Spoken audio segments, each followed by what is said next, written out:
कि ये तमाम मुकदमात दो तरीक़ों से आसानी से हल हो सकते हैं, क्योंकि दफ़ा 9 इलेक्शन एक्ट 2017 के तहत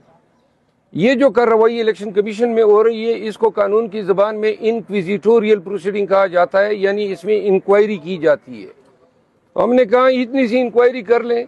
कि जो फॉर्म 45 हम लाए हैं उनको आप अपने फॉर्म 45 से टैली कर दें जो इलेक्शन कमीशन ऑफ पाकिस्तान को मिले हैं,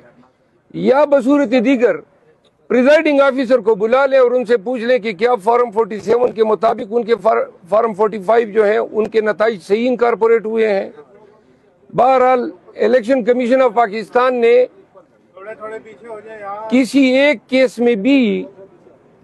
हमारी ये इस्तदा कबूल नहीं की है अभी तक, और लगता यह है कि इलेक्शन कमीशन ऑफ पाकिस्तान का ज़्यादा जोर इसी पे है कि हम ट्रिब्यूनल्स में जाएं। अभी तक जो फैसले आ रहे हैं उससे यही इंदिया मिल रहा है। यहाँ आपको ये बताता चलूँ कि आज इस्लामाबाद हाई कोर्ट में chairman PTI, founding chairman PTI Imran Khan की तरफ से 2 रिट पिटीशन मैंने दायर की थी। एक रिट पिटीशन में ये इस्तदा की गई थी कि जेल हुकाम वकला की खान साहब के साथ होने वाली हर मुलाकात को रिकॉर्ड करते हैं। उनके 2 बंदे, एक वकला के साथ और एक खान साहब के पीछे बैठा होता है, और कानून शहादत के तहत बार प्रैक्टिशनर एक्ट के तहत और आईन पाकिस्तान के आर्टिकल 10A के तहत वकील और मौकिल की जो कन्वर्सेशन या गुफ्तगू होती है उसको कानून क्लासिफाइड प्रिविलेज का दर्जा देता है, यानी कोई उनको सुन नहीं सकता है। तो अदालत ने गुज़िश्ता पेशी पे जेल हुकाम को तलब किया, सरकार को नोटिस किया, आज उस पर समाअत हुई और लैंडमार्क फैसले में इस्लामाबाद हाई कोर्ट के ऑनरेबल जज सरदार एजाज इसाक खान ने यह करार दिया है कि आइंदा खान साहब के साथ जो भी मुलाकात वकला की होगी उसको कोई भी जेल का कोई भी अफसर या मातात हमारे साथ नहीं बैठेगा, ना हमारी कोई कार्रवाई सुनेगा, नंबर 1। नंबर 2, जज साहब ने इस पे भी हैरत का इजहार किया कि 7-8 माह से जब से खान साहब आए हैं तो हमारी कोई दस्तावेज खान साहब तक ले जाने नहीं दी जाती है, हत्ता कि पेन, स्टेशनरी किसी किस्म की। तो उन्होंने ये भी इजाज़त दी है कि वकला के कोई दस्तावेजात ना स्कैन होंगे, ना कापी होंगे, और ना स्टेशनरी ले जाने पे कोई रोकथाम होगी। दूसरी बात जो हम अदालत के नोटिस में लाए और जिस पे अदालत ने आज हुक्म जारी किया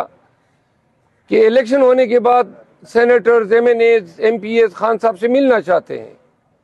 तो हर केस में जेल हुकाम कहते हैं कि हम अपने तई मुलाकात नहीं दे सकते हैं, हम अपने तई मुलाकात नहीं दे सकते हैं